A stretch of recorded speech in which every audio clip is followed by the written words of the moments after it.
नमस्कार, मैं हूं विस्मय अलंकार और अभी मैं हजारीबाग के हीर गांव जो शमशान घाट है वहां पे हूं और आप देख सकते हैं कि यहाँ एक विद्युत शवदाह गृह ये बनाया गया था। ये इसलिए बनाया गया था कि यहाँ पे शवों का दाह संस्कार हो और ये बिजली से हो, यानी लकड़ियाँ जो बचती हैं ही, साथ ही साथ जो लावारिस डेड बॉडी होती है हजारीबाग में, उन लावारिस डेड बॉडी को मोहम्मद खालिद और तापस चक्रवर्ती की जो टीम है वो इस काम को करती है। तो एक सहूलियत होती और बड़े ही तामझाम से इसको बनाया गया था। इसकी हकीकत क्या है, क्या स्थिति है, जो इसके देख रेख में है, इनसे जानने का प्रयास करते हैं और क्यों हम यहाँ पे आए हैं ये उसके बाद बताते हैं। चल रहा है ये बंद है जी। कब से बंद है? बंद करीब साल भर से बंद है। कभी चला है? चला है, पहले 25-26 तो बॉडी जला, उसके बाद खराब हो गया। कई साल पहले ही बना है? ये बना है करीब 3-4 साल हो गया होगा। अच्छा, हाँ 17 मतलब 4 साल हो गया। 4 साल में ये 20-25 ही बस डेड बॉडी जला है। हाँ। वो भी एक बार लावारिस। और ख़राब हो गया था तो हमारा यहाँ ज्वाइनिंग करे हुए 3 साल हुआ है, तो उस टाइम भी ख़राब था। तो एक मशीन ख़राब था तो चेन्नई से मिस्त्री आया, वो चेंज किया और फिर ठीक हो गया था। उसके बाद हम 3 लवारिस लाश को इसमें जलाएं। उसके बाद फिर बॉडी वॉडी तो आता नहीं है यहाँ पर जल्दी, इसमें कोई जलाना नहीं चाहता है, सब बोलता है लकड़ी में जलाएंगे, इसी में मेरा शुभ होगा। तो ऐसे ही बंद फिर गर्म नहीं होने लगा। वो मशीन सब ओके था एकदम, लेकिन हीट नहीं हो रहा। हीट नहीं होने के कारण मिस्त्री कुछ आया, उसको बनाया उनाया, लेकिन सक्सेस नहीं किया वो, मतलब नहीं चला। नहीं तो चला। आप अभी आपका क्या काम है, क्या कर रहे हैं? हम तो अभी लकड़ी से बॉडी जला रहे हैं। यही कर रहे हैं मतलब। हाँ। ये ये बंद है। हाँ, इसका कोई काम नहीं है अभी अगर जिस तरह से कोरोना काल में अभी, हाँ अभी तो अब तो सबको जलाना है बिजली वाले में। हाँ, ये सही रहता तो कितना आसानी होता। बहुत आसानी होता है।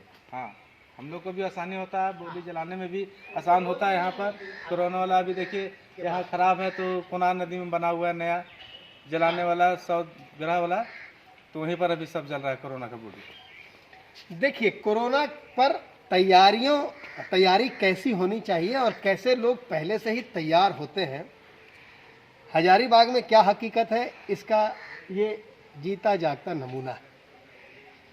लाखों खर्च करके इसको बनाया गया।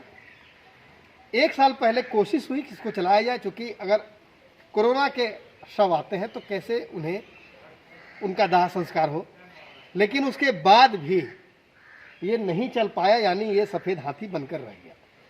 खालिद जी हमारे साथ हैं। खालिद जी से हम पूछना चाहेंगे, खालिद जी अगर ये होता तो कितनी आसानी होती। अभी तो सब लोग आपको ही बोलेंगे, हम लोग वहाँ भी चलेंगे जहाँ बाकी व्यवस्था है। यहाँ ये अगर चालू होता तो हम लोगों को खास करके बहुत ही आराम होता, क्योंकि हजारीबाग में एक वर्ष में करीब 125 से 150 लवारिस शव आते हैं, जिनका अंतिम संस्कार हम लोग करते हैं।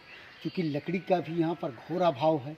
अभी जो मुर्दा जलाया जाता है वो कलकत्ता से लकड़ी आता है और काफ़ी महंगा आता है। जो समिति है उसको भी काफ़ी परेशानी हो रही है, भूतनाथ मंडली को, क्योंकि वो लकड़ी हम लोगों को फ्री देती है और ये शवों का तादाद बढ़ रहा है।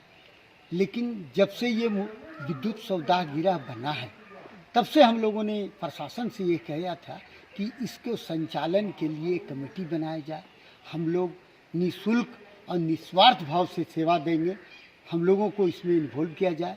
अच्छा, ये तो नहीं हुआ। कोरोना काल में इसकी उपयोगिता बढ़ गई, क्या इसके लिए जिला प्रशासन, चूंकि आप ही अगर कहें तो लावारिस शवों, या पिछली बार आपने ही कोरोना के शवों को का दाह संस्कार किया था, कोई तो सामने नहीं आया था, तो क्या आपसे कोई संपर्क किए पदाधिकारी या आपसे कोई बोले कि व्यवस्था ठीक है, या आपने कुछ कहा?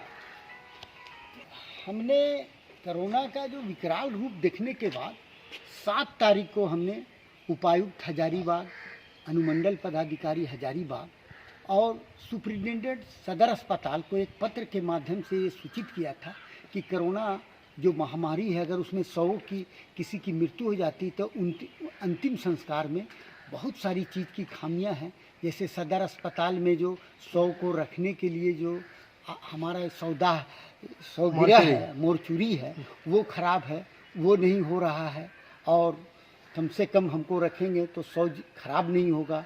जिला प्रशासन को जहाँ पर हम 100 जलाने के लिए इस विद्युत सौदा गिरह में बात करना चाहते थे कि हमारी टीम कैसे इसको करेगी, और जहाँ पर 100 हमको जलाना है वहाँ की भी व्यवस्था बहुत अच्छी नहीं है। तो यहाँ पे कुछ हुआ, उस चिट्ठी का कोई जवाब आया? कोई नहीं। 7 तारीख का जो हमने पत्र लिखा उसमें इन्होंने कोई भी पदाधिकारी, चाहे उपायुक्त हो, अनुमंडल पदाधिकारी हो या सुपरिटेंडेंट हो, किसी तरह का उस पत्र के आलोक में ना उन्होंने संपर्क किया और न कर दिया। उस पत्र को उन्होंने कूड़ेदान में फेंक दिया।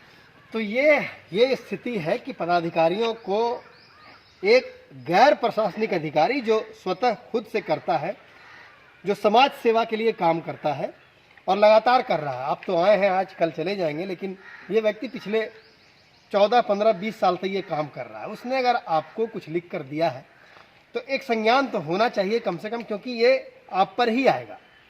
कल अगर यहाँ पे बहुत मौतें होती हैं तो आखिर कैसे उनका दाह संस्कार होगा, क्योंकि आप तो फिर एक फ़ोन कर देंगे, खाली जी हैं ही। लेकिन क्या व्यवस्था है, क्या स्थिति है, ये आप यहाँ देख सकते हैं। हम आपको लिए चलेंगे अभी वहाँ जहाँ पिछले साल शवों का दाह संस्कार हुआ था, जो कोरोना पीड़ित लोग थे जिनकी मौत हुई थी। लेकिन वहाँ की स्थिति क्या है यह भी हम आपको बताएंगे। पिछले साल वहाँ बड़ा बवाल हुआ था शव को जलाने के लिए कि यहाँ पर आप शव को नहीं जला सकते हैं। आज क्या स्थिति है, क्या बदला हुआ है, आपको वहीं ले चलते हैं। आइए हमारे साथ। हम लोग वहाँ से पहुँच गए हैं। ये कोनार जो पुल है वहाँ पे बगल में ये अस्पताल है, क्षितिज अस्पताल, और ठीक उसके बगल में ये सौदागृह है जहाँ पे कोरोना पॉजिटिव जो लोग, जिनकी मौतें होती हैं, जो कोरोना पॉजिटिव होते हैं, उनका दाह कर्म यहीं पे होता है। क्या स्थिति है आप देख लीजिए। बगल में NH-33 यहाँ से गुजरती है, एकदम मुश्किल से 50 मीटर की दूरी पर ये है और 25 से 30 मीटर की दूरी पर अस्पताल है। प्रशासन ने पिछली बार की स्थिति को देखते हुए इस बार भी कोई तैयारी नहीं की। कम से कम एक यहाँ दीवार या ऐसा कुछ देते ताकि यहाँ जो दाह संस्कार होता है, और चूँकि कोरोना पॉजिटिव केसेस यहाँ पे होते हैं तो इससे बाकी लोगों को इन्फेक्शन ना फैले, NH है। लेकिन इस कुछ नहीं किया गया, जैसा कोई तैयारी नहीं, जैसा है बस वैसा ही। हमारे साथ फिर खालिद जी हैं जिनके जिम्मे है। और देखिए अभी हम खबर बना ही रहे हैं कि इसी बीच खबर आई कि जो यहाँ मॉर्चरी है, जिसकी देखभाल भी खालिद भाई ही करते हैं, वहाँ अस्पताल प्रबंधन ने एक डेड बॉडी को भी टाल दिया। इनको अभी तक खबर भी नहीं है, और वो डेड बॉडी किसी कोरोना पॉजिटिव की है, इनको बताया भी नहीं गया। यानी कि यदि ये व्यक्ति बिना किसी प्रोटेक्शन के उस डेड बॉडी के पास जाकर क्रिमिनेट करे तो आप समझिए कि क्या स्थिति हो सकती है। यानी कि किसी तरह की, किसी विभाग की कोई तैयारी नहीं है, चाहे वो अस्पताल हो, चाहे वो खालिद भाई क्या स्थिति है यहाँ? बॉडी भी आया है, कैसे करेंगे? कुछ स्थिति बदली है? नहीं, स्थिति तो बहुत ही भयावह रूप ले लिया है। और सबसे जो अफसोस की बात है वो जिला प्रशासन का जो पदाधिकारी है, उन लोग इस तरह से मने बेखबर हैं कि लगता है कोई मालूम नहीं है। अभी तुरंत हमको मालूम हुआ है कि मुर्दा घर का चूँकि एक चाबी हमने अस्पताल प्रबंधक को भी दे रखा है कि रात बिरात अगर कोई होता है। आज जब मैं वहाँ गया तो एक महिला का शव देखा, तो मैंने अपने स्टाफ से पूछा कि शव किस चीज़ का है, तो स्टाफ बोला हमको नहीं मालूम है। अभी मालूम हुआ कि वो कोरोना पॉजिटिव है। तो आपको बताया भी नहीं है? कुछ नहीं बताया गया ना अभी तक। अभी ये समय 12 बज रहे हैं दिन के, अस्पताल के न तो किसी कर्मचारी ने न किसी ने बताया कि कोरोना पॉजिटिव एक शव आपके यहाँ रखा गया, और इसका कोई हमको जानकारी नहीं दिया गया। कितनी बड़ी मैंने ये प्रशासनिक चूक है। और दूसरी बात है, जिसको लेकर अंतिम संस्कार के जिस स्थान को लेकर हमने जिला प्रशासन से, अनुमंडल पदाधिकारी से सारे को जो लिखा था पत्र कि देखिए ये NH यहाँ गुजरती है, थोड़ा सा नहीं हो तो कपड़ा का भी शेड लगा दिया जाए, अस्पताल है ये यहाँ पर सुरक्षा के लिए लगा जाए, हम लोगों की यहाँ कुछ व्यवस्था किया जाए ताकि रात बिरात अगर कभी कुछ हो तो अंतिम संस्कार में दिक्कत हो। लेकिन प्रशासन के पदाधिकारी ने उस पत्र को देखना भी हमको नहीं समझते हैं कि उन्होंने। तो देख लीजिए कि जो व्यक्ति लगातार आपके लिए काम कर रहा है उसको क्या सुविधा आपने दी है। यहाँ देख, ना बिजली की व्यवस्था है, ना एक नल का टैप है।